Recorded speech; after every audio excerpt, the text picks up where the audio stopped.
Okay, this is the electrolyte homeostasis and fluid imbalances lecture. All right. Total body water is about 60% of body weight, and it's spread throughout the three main fluid compartments. The main fluid compartments are inside of the cells, or intracellular, extracellular space, and the intravascular space. The intracellular space contains the largest portion of body water, which is about 2/3, 40%, and the remaining two spaces are each 20%. The kidneys are responsible for eliminating most of the water. Smaller water losses are through stool, sweating, and breathing out some water. Infants have a higher total body water of 70 to 80% because they have less fat.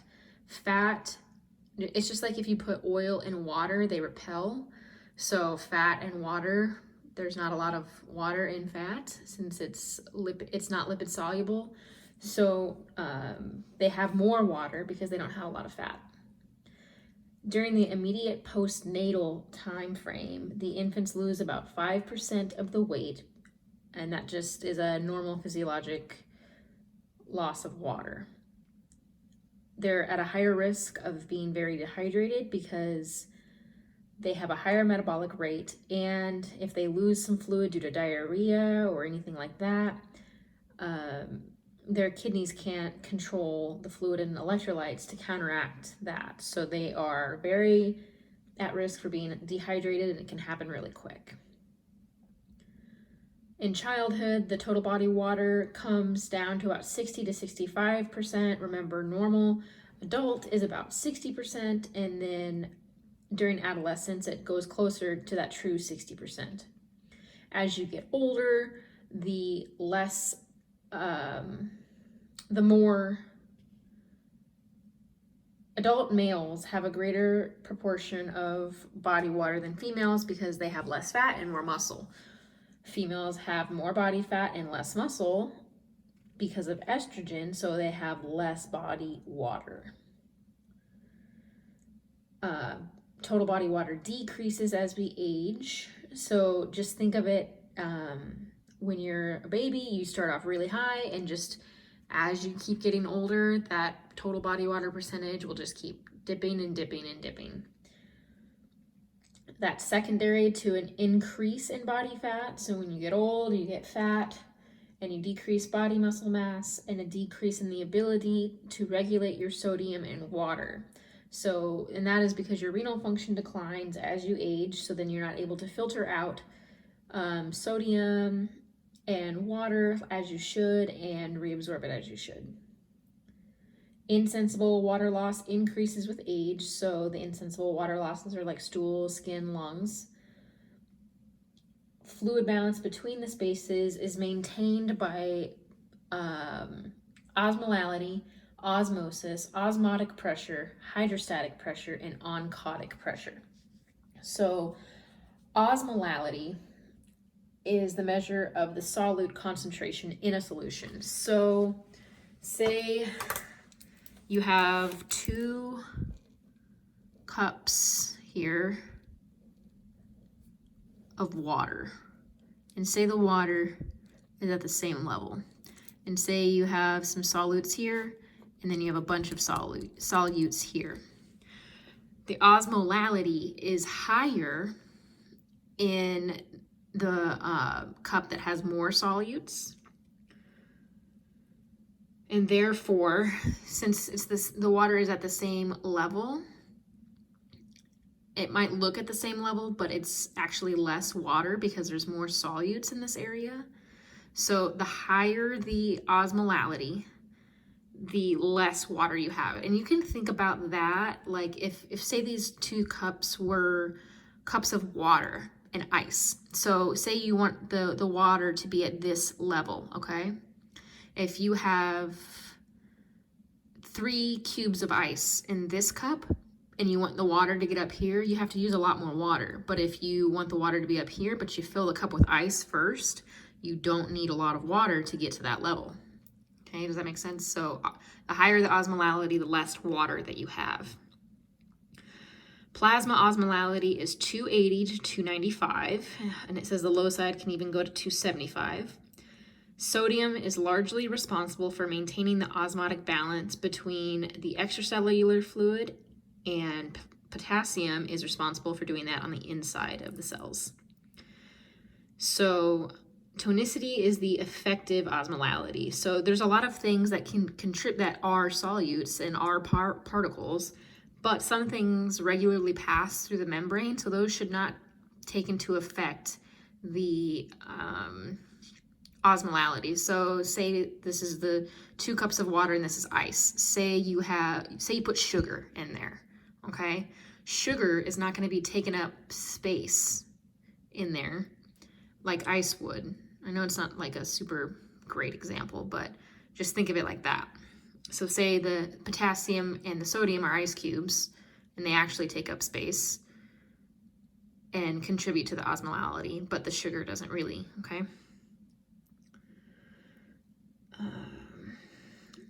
And they gave an example that even though urea is a solute in the plasma, it freely diffuses through the cell membrane, so it really doesn't have an effect on the osmolality.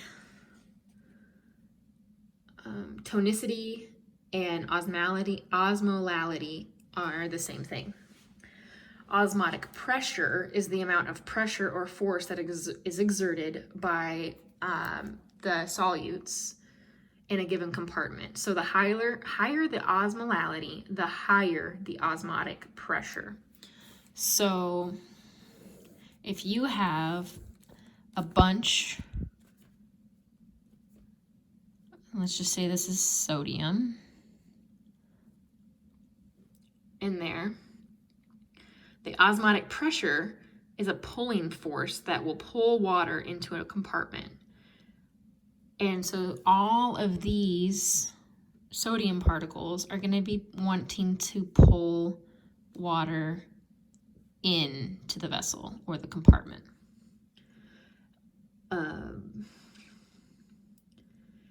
And that has to be overcome by the hydrostatic pressure to oppose osmosis. So osmosis is when water wants to flow from a low concentration of solutes to a high concentration of solutes. So say there's less sodium over here and there's more over here. Well, water is going to want to come this way. So hydrostatic pressure has to overcome the osmotic pressure that's wanting to pull water in. So since those are circles, so hydrostatic pressure is pushing against. So there's going to be some kind of balance in between the pushing and the pulling, and that will happen in your capillaries. This hydrostatic pressure is a pushing force, and it pushes fluid outside of the compartment. And you can think of hydrostatic pressure as blood pressure and things that affect blood pressure. So if your volume is up, so hydrostatic, things that increase your hydrostatic blood pressure are an increase in blood volume, because if you have more volume, it's going to put more pressure out, or a venous obstruction. So say this is the arterial end and this is the venous end. If you put a tourniquet over here, water's still going to be wanting to flow this way, but there's a tourniquet there, so it's going to increase the pressure in this area, and water is going to want to push out, and that's increasing the hydrostatic pressure. Hydrostatic pressure is greater than oncotic pressure in the arterial end of a capillary. So oncotic pressure, the difference between oncotic pressure and then osmotic pressure, oncotic pressure is the pulling force that plasma proteins have. and I'm gonna do the plasma proteins as a square. So this is albumin, okay? So these osmotic pressure, again, is just the particles like glucose and sodium, things that don't regularly pass through a cell membrane that contribute to osmolality. Those are affecting the osmotic pressure, but the oncotic pressure is what the plasma proteins do in regards to the forces. And that's also a pulling force, and it's the force that helps keep water or fluid into the compartment. So it's still a pulling force, but it's just coming from the plasma proteins. So when it's talking about here, hydrostatic pressure is greater than oncotic pressure at the arterial end of the capillary bed. So here's your capillary, okay? Here's your arterial end, and here's your venous end. And you know that at your arterial end, you drop off cells with oxygen, and in the arterial end, they pick them back up with carbon dioxide, okay? So the forces here, the hydrostatic pressure is going to have to be greater than the pulling force, the oncotic pressure, okay? So and both of these compartments, these are both compartments. So here, the intravascular hydrostatic pressure has to be greater than the intravascular oncotic pressure in order for fluid to push out of here. You got to push more than you can pull to get the fluid out. And since you lose volume because you're pushing fluid out, over here, remember, if you increase blood volume, it's going to increase hydrostatic pressure. The opposite is true. Since you lost volume, the blood volume is going to decrease, which will decrease the pushing, and then the pulling is going to be more. So then it's going to pull more fluid back into the venous side with the increased oncotic pressure. And that's how the fluid balance works. Fluid homeostasis is dependent upon the mechanisms that we just discussed. So if you have an alteration in either of these pushing-pulling forces, it will result in a fluid imbalance. So it's talking about IV fluids here, how it alters osmolality. The basis of understanding it comes directly back to this principle. So if you give a hypertonic solution, hypertonic meaning that it's got a lot of solutes, okay? So if you give something that's got a lot of solutes in there, those solutes are going to increase the osmotic pressure, that pulling force, and that's probably going to overcome the hydrostatic pressure, the pushing force. So it's going to pull fluid from the interstitium into the intravascular, okay? And then consequently, here's a cell down here, and this has solutes and water too. So and all of this has pushing and pulling forces. Here has a pushing and pulling force. Here has a pushing and pulling force. So, pushing and pulling. So if you give a hypertonic solution, there's going to be a lot of solutes here, which is going to increase the pulling force, which is going to pull fluid from here. And then it's going to consequently pull fluid from here because of osmosis. And the osmosis will come out of the cell, and the cell will and the water will come out of the cell will shrink. And that is how hypertonic solutions make your cells shrink when you give them intravascularly. Opposite is true of hypotonic solutions. Hypotonic solutions, you're going to be giving a lot of fluid, but not a lot of solutes in it. So you're going to increase the hydrostatic pressure because you're putting more volume in the intravascular space. Fluid is going to push out, and then because of osmosis, there's probably a higher gradient of particles on the inside of the cell than there is in the interstitium. So then fluid will then move into the cell, causing the cell to swell.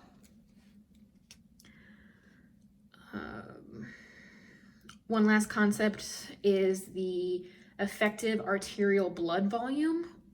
That's the amount of blood within the arterial space which effectively perfuses organs and tissues. Volume changes in the extracellular fluid compartment will cause changes in the same direction. So extracellular, meaning outside of the cell, and so if you have fluid that's outside of the cell, volume change, it decreased extracellular fluid volume will cause a decrease. They're directly proportional. So an increase in the extracellular fluid volume will cause an increase in the effective arterial blood volume, and a decrease in the extracellular fluid will cause a decrease in the effective arterial blood volume. Okay, so there's 4 main hormones that regulate fluid balance. The anti-diuretic hormone. So if you think of what does a diuretic do? It makes you pee. So if you think of an anti-diuretic, it pulls water, you retain more water. That is secreted by the pituitary gland in response to a water deficit, a sodium excess, or a low blood pressure. And it's important to know the difference between the antidiuretic hormone and aldosterone. So antidiuretic hormone causes the kidneys to reabsorb water, and that increases the plasma volume. So it's reabsorbing water. Aldosterone is a hormone that's secreted by the adrenal cortex, and it's responsible for increasing the renal sodium reabsorption and potassium excretion. So aldosterone holds on to sodium, gets rid of potassium. Now, water follows sodium. So based off of that concept, you're going to retain water, but you're also retaining sodium. So that is the difference. Antidiuretic hormone holds on to water. Aldosterone indirectly retains water because you're retaining sodium. The renin-angiotensin-aldosterone system is also activated by a low blood volume. So connect the dots between the renin-angiotensin-aldosterone system and aldosterone, because in the end result, you're getting aldosterone. So a low blood volume triggers the release of renin. Renin comes from the kidneys, okay? So renin converts angiotensin, which comes from the liver. Angiotensin comes from the liver, you get a low blood volume, renin gets secreted by the kidneys, which converts the angiotensin to angiotensin 1. ACE, which comes from the lungs, converts angiotensin 1 to angiotensin 2, which angiotensin 2 causes atrial vasoconstriction and stimulates the release of aldosterone. And remember, aldosterone increases the reabsorption of sodium and the excretion of potassium. So where sodium goes, water follows. This person's going to produce less urine and the blood volume will increase. So it's indirectly retaining water, whereas the antidiuretic hormone directly retains water. The Naturetic hormones are hormones that do the opposite of all those things. They are released from the atria or the ventricle of the heart. They work opposite of the renin-angiotensin-aldosterone system to decrease the blood volume. So since they're released from the atria or the ventricle of the heart, if you have too much blood volume, your atria and your ventricles are going to expand and dilate because of the increased blood volume. It's like you're blowing up a balloon and you're getting stretched to the limit. They promote urinary excretion of sodium, and where sodium goes, water follows. So that is decreasing the blood volume. Those examples of the hormones are atrial natriuretic peptides and B-type natriuretic peptides. So ANP, BNP. Alterations in water movement. A liter of water weighs 2.2 pounds. So if you monitor your weight every day, if you get daily weights on patients, you can see what their water balance usually is. It's a good estimate.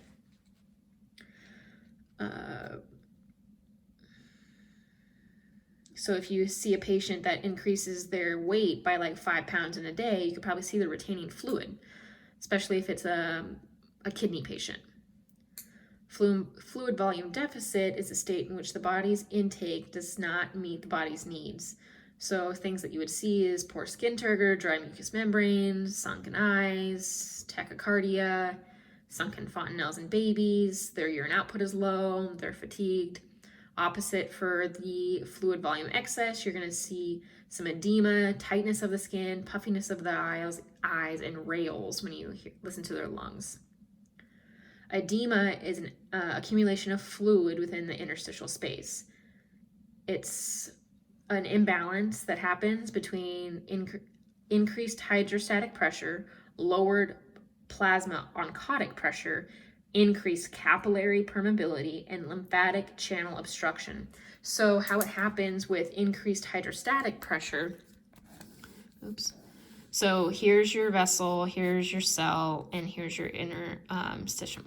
So if you have a really high hydrostatic pressure that is higher than the oncotic pressure, so it's higher than if your push is bigger than your pull, it's going to push fluid out, okay? And the fluid is going to be out here, which causes swelling because this is the extracellular space. Decreased oncotic pressure, same thing. It results in edema because here's your vessel, here's your cell. If you don't have a lot of plasma proteins, if you don't have a lot of albumin, you're solely relying on the osmolality, and plasma proteins give a big pull force. So if you don't have a lot of pull, your hydrostatic pressure, even though your blood pressure may not be elevated, is still going to be higher than the pulling force. So it's going to push fluid out.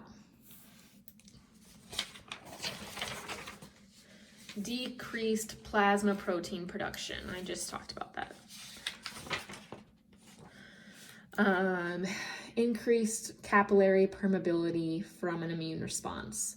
So this permeability right here, if this is altered, if this is a weak membrane, things are going to seep out. Really big things are going to seep out, like in burns. I come from a burn background, so what would happen with the burn patients is they have really leaky capillaries, and things can seep out of here, not only, water and fluid, but and like sodium, but the important thing that seeps out is albumin. So if albumin comes out here, well, it still has a big pulling force, so it's going to be pulling all the fluid out of the vascular system. So the treatment that we always did for the first 48 hours for a burn is they're getting a continuous albumin infusion, just straight up albumin into the intravascular.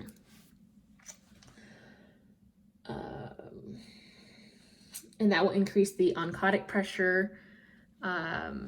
Once you give albumin, it'll help correct it by putting oncotic pressure back into the intravascular space.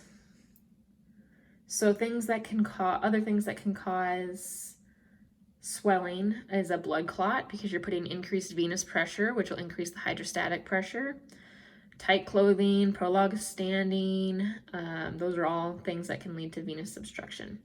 Congestive heart failure and renal failure, because you're at an increased blood volume, and so you're in volume overloads, that will increase your hydrostatic pressure.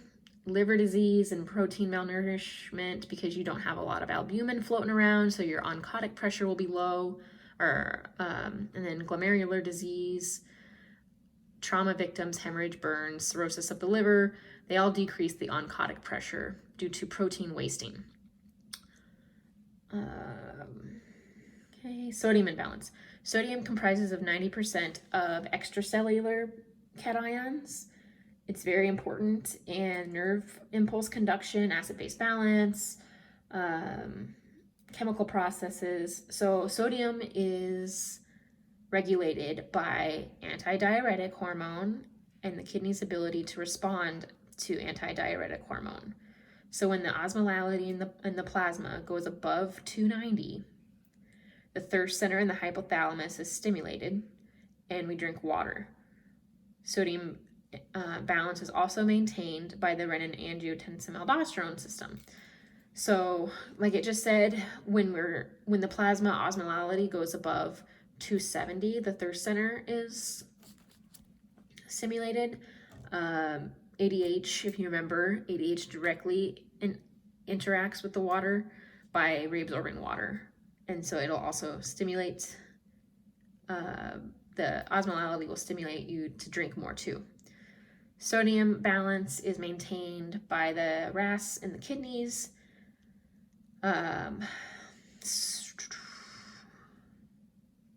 This all happens in the tubular system, in the kidneys. The neurologic symptoms.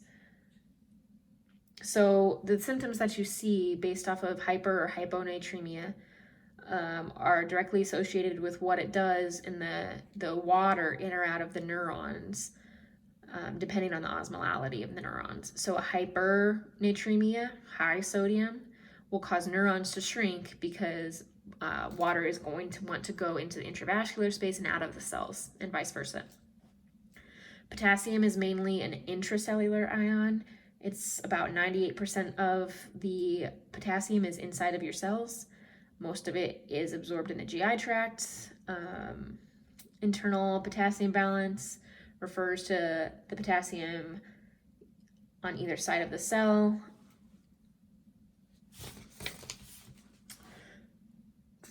Insulin is responsible for shifting potassium intracellularly. So potassium will piggyback on insulin too, and it brings it into the cell. Insulin also increases the rate at the sodium potassium pump moves, so it's going to be moving in a lot faster. So things to look at patients that you need to look for potassium imbalance are if they have an aldosterone deficiency, if they have acidosis, if they've been exercising a lot, or if they have an insulin deficiency.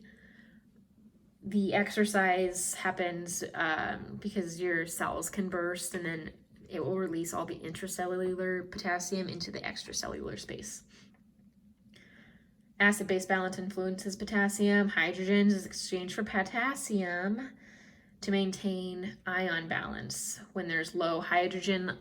So here's your cell. If there's not a lot of sodium or hydrogen out here, but there's a lot of hydrogen in here, there's potassium in there too. So if there's more hydrogen ions inside the cell than outside of the cell, hydrogen will move out and potassium will move in. And so if you are acidotic and there's a lot of hydrogen in the cell, it's going to move in, potassium is going to go out, you'll have a hyperkalemia. Adrenergic agonists and antagonists also affect potassium balance. So stimulation of the beta-2 receptors when stimulated by albuterol increases the activity of the sodium-potassium pump. So, but if your patient's asthmatic and they use albuterol, their sodium-potassium pumps are going to increase, so more potassium is going to go into the cell. That will cause a hypokalemia. So if you think about that, if you use a beta blocker, because what albuterol is doing is stimulating the beta receptors. So if you use a beta blocker, you're going to have decreased sodium and potassium shifts into the cell, and that may lead to a hyperkalemia. Alpha receptors, when those are stimulated, potassium shifts out of the cell, and that can lead to a hyperkalemia. So if you use adrenergic antagonists, so they do not antagonize the alpha adrenergic receptors, the opposite will happen. Potassium will shift into the cell and give you a hypokalemia.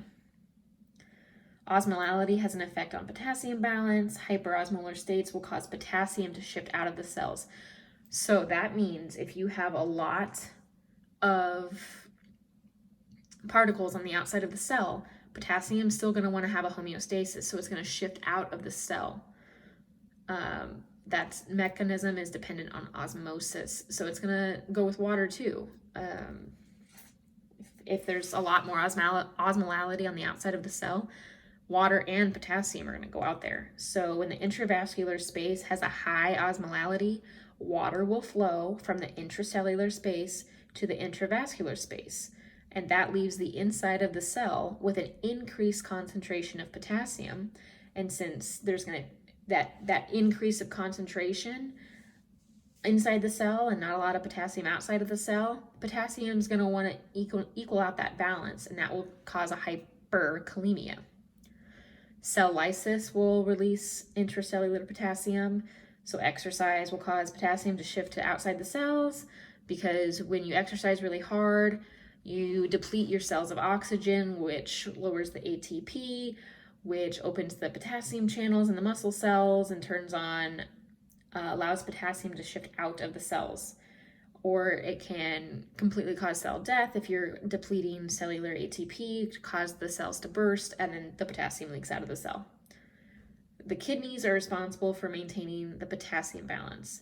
Again, just like sodium, the tubular system regulates the excretion and absorption of potassium. However, the potassium is filtered by the glomerulus, and it's reabsorbed in the proximal tubule in the loop of Henle. So the filtration, everything gets filtered through the glomerulus because it has to go through the glomerulus to get into the tubules. But it's saying that most is reabsorbed in the proximal tubule of the loop of Henle. The sodium, I believe, gets mostly reabsorbed in the distal tubules and the collecting ducts.